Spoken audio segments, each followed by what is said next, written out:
Ang mga pangyayaring inyong mapapanood ay hango sa mga opisyal na record ng korte, kabilang ang criminal case number 46604 ng Regional Trial Court ng Iloilo City at GR number 205762 ng Korte Suprema ng Pilipinas, pati na rin sa mga ulat ng media noong panahong iyon. Ang ilang bahagi ng video ay muling isinasalaysay sa inyong dramatization upang mas mapakita ang takbo ng mga pangyayari. Upang igalang ang privacy ng mga individual na sangkot, ang ilang pangalan at detalye ay binago o hindi ganap na isiniwalat, maliban sa mga opisyal na pangalan na lumabas sa pampublikong record. Layunin ng episode na ito ang maglahad ng isang dokumentaryong salaysay batay sa mga katotohanang na itala sa batas at kasaysayan, at hindi upang manira, mag-akusa o maghatol. Hello everyone! Welcome back sa ating channel. Or kung ngayon ka palang napadaan dito, welcome din sa'yo. This is Truth Files, kung saan hindi lang natin kinikwento ang mga krimen, kundi sinusubukan din nating intindihin kung paano at bakit sila nangyayari.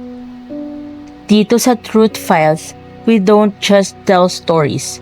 We try to feel and understand ang mga tao sa likod ng balita. Because behind every headline, there's a family, a life, and truth that deserves to be brought to light. If you are into real stories narrated in Tagalog in a way that feels personal and genuine, you can subscribe and stay with me. Ang misteryo sa likod ng lumang balon. Ang kaso ni Valen Lanestosa. Sa isang tahimik na bayan sa Iloilo, may isang lugar na matagal nang hindi pinapansin ng mga tao. Isang lumang balon. Simpleng estruktura lamang para sa marami. Pero para sa iilan, ito ang lugar na hindi nila kailanman makakalimutan. Dahil dito nagsimula ang isa sa mga kasong yumanig sa buong bansa. Isang pagkawala, isang paghahanap, at isang katotohanang magpapabago sa isang komunidad magpakailanman. Ito ang kwento ni Valen Lanestosa. Upang maunawaan ang bigat ng kasong ito, kilalanin muna natin si Valen Lanestosa, isang 15 anyos na dalagita mula sa Dueñas, Iloilo. Bago siya naging sentro ng trahedya, isa lamang siyang karaniwang kabataang nangangarap at nagsisikap na makatapos ng pag-aaral. Upang maprotektahan ang privacy ng pamilya, ang mga pangalang gagamitin para sa kanyang mga magulang at kapatid sa dramatized sa salaysay na ito ay hindi ang kanilang tunay na pangalan. Ito ay bahagi ng responsableng pagkwento ng kaso, habang pinapanatili ang respeto sa mga taong direktang naapektuhan ng trahedya. Lumaki si Valen sa isang simpleng pamilya ng magsasaka. Ang kanyang mga magulang na sina Jose at Nilda Lanestosa ay umaasa sa maliit at pabago-bagong kita mula sa sakahan. Gumamit ng mga dramatized retelling ng mga pangalang Jose at Nilda Lanestosa upang protektahan ang pagkakakilanlan ng pamilya. Sa kanilang komunidad, kilala sila bilang isang tahimik, marangal at relihiyosong pamilya na patuloy na lumalaban sa kahirapan. Ngunit higit sa araw-araw na gastusin, may mas mabigat silang pinapasan, ang kalagayan ni Valen, na may epilepsy.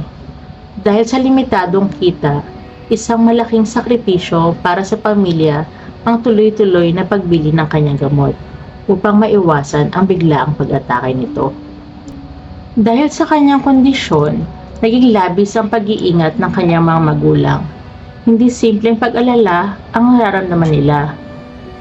Araw-araw nilang iniisip ang posibilidad na baka sumpungin si Valen sa kung saan nang walang tumutulong sa kanya.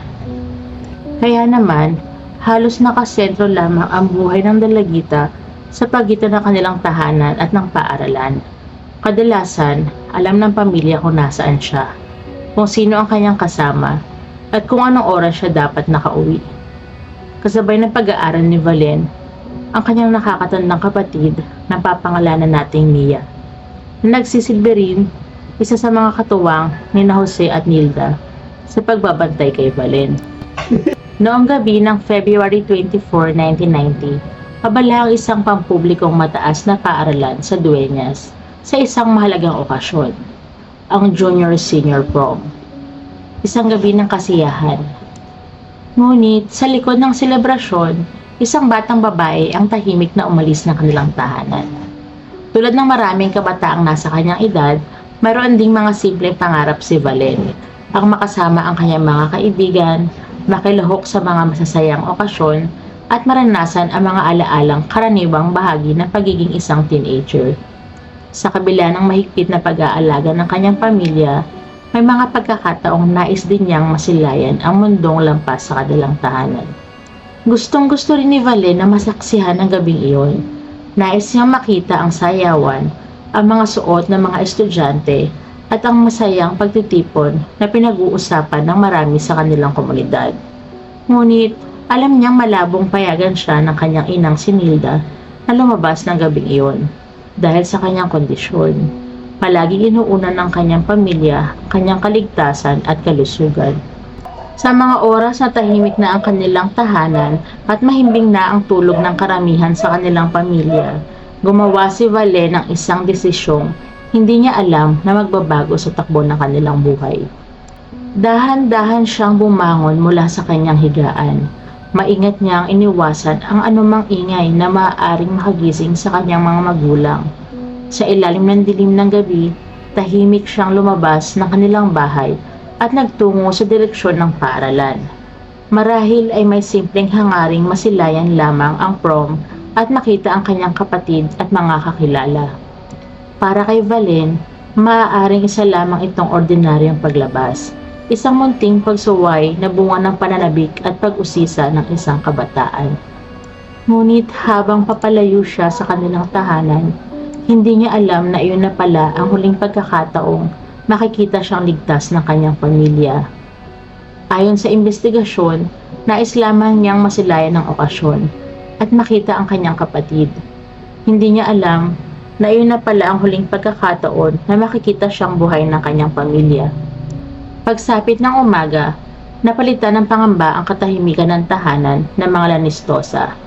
Nang magising si Nilda at silipin ang kwarto ng kanyang anak, agad niyang napansing wala si Valen sa kanyang higaan.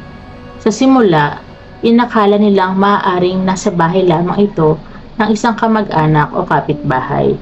Ngunit habang lumilipas ang mga oras at wala pa ring balita, unti-unting napalitan ng takot ang kanilang pag-asa. Ngunit lumipas ang oras, naging araw, at ang pag-aalala ay naging takot.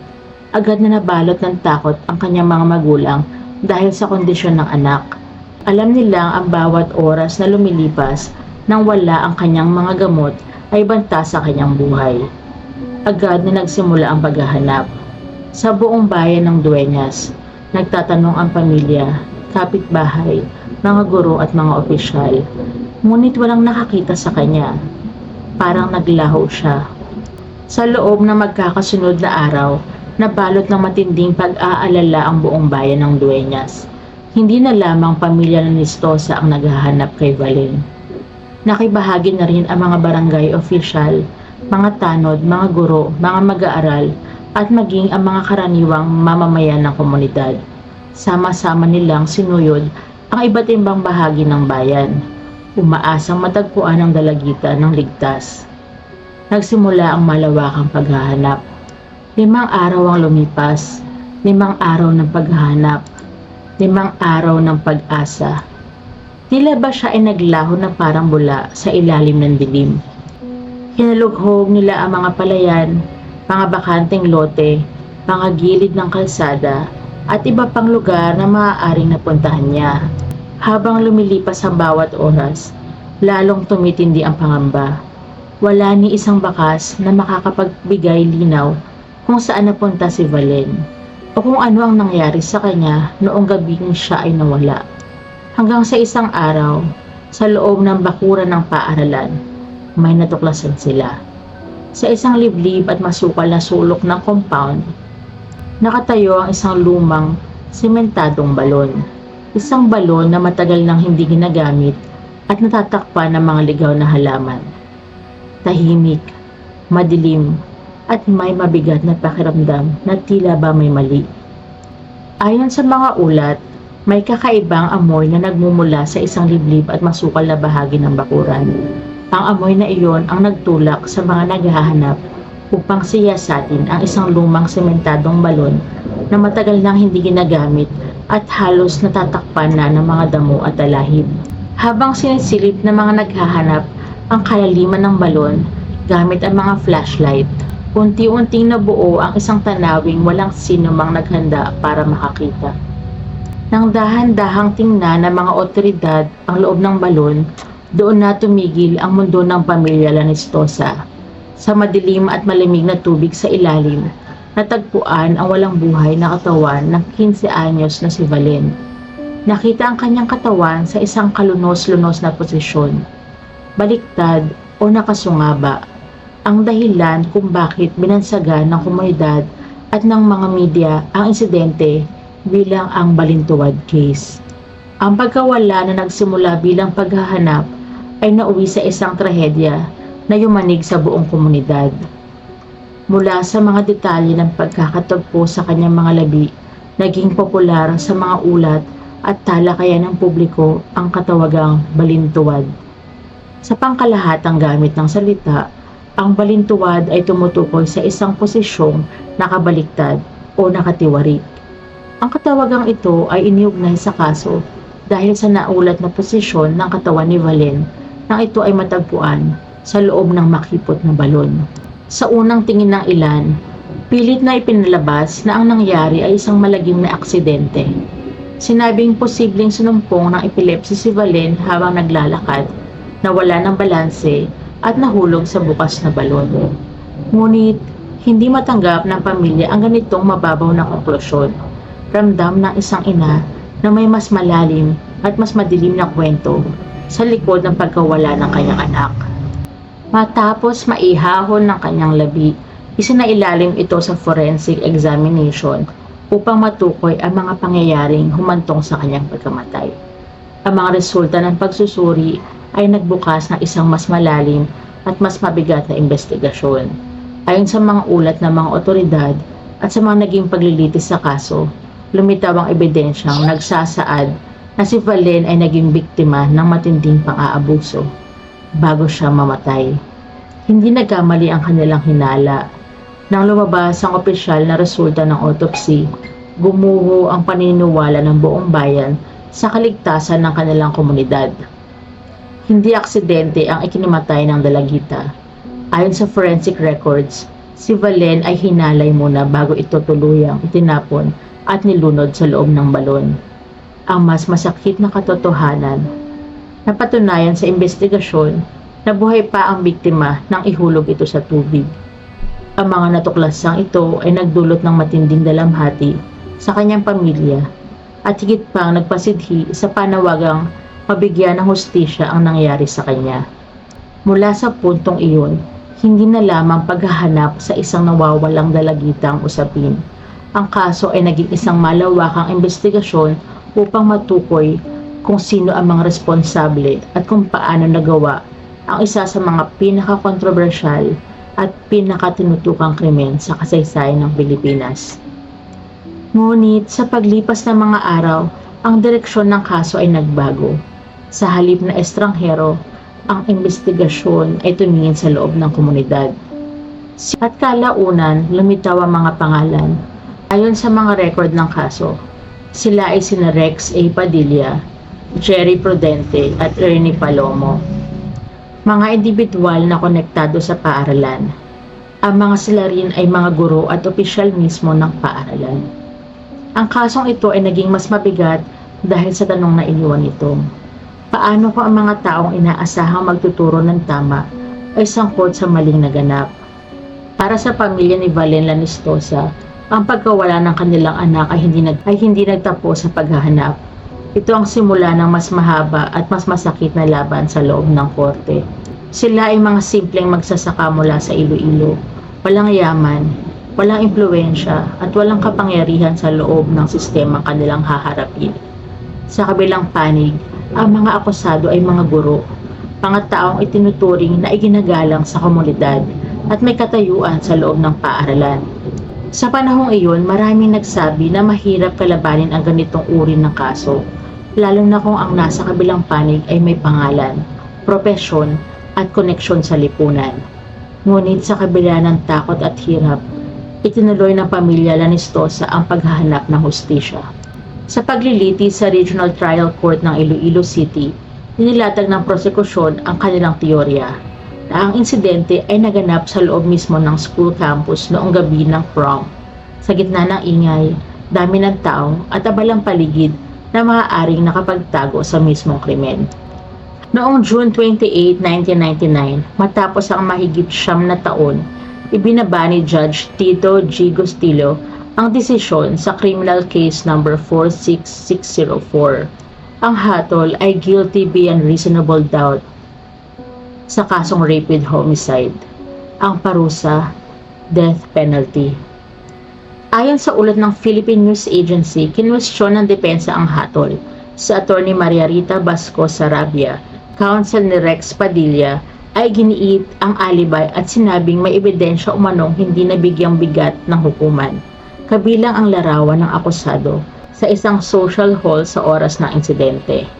Ang mga abogado ni Jerry Prudente at Ernie Palomo ay kapwa komisyon din sa kredibilidad ng testigo na si Rene Tirado, na tinawag nilang inconsistent at hindi kapanipaniwala. Ngunit sa kabila ng mga depensa, pinanindigan ng korte ang bigat ng ebidensya at ang naging konklusyon ng pagkakasala. Matapos ang hatol ng Regional Trial Court ay automatic review process, umakyat ang kaso sa pinakamataas na hukuman ng bansa, ang Korte Suprema. Ito ay na-docket bilang GR number 205762, People of the Philippines versus Rex A. Padilla, Jerry Prudente at Ernie Palomo. Sa paghawak ng kaso sa 2nd Division, kinatawan ng People of the Philippines ng Office of the Solicitor General, habang si Rex Padilla ay patuloy na kinatawan ni Attorney Maria Rita Basco Sarabia. Sa desisyong inilabas noong March 8, 2017, pinagtibay ng Korte Suprema ang desisyon ng Court of Appeals at ng RTC at tuluyang kinumpirma ang kanilang pagkakasala.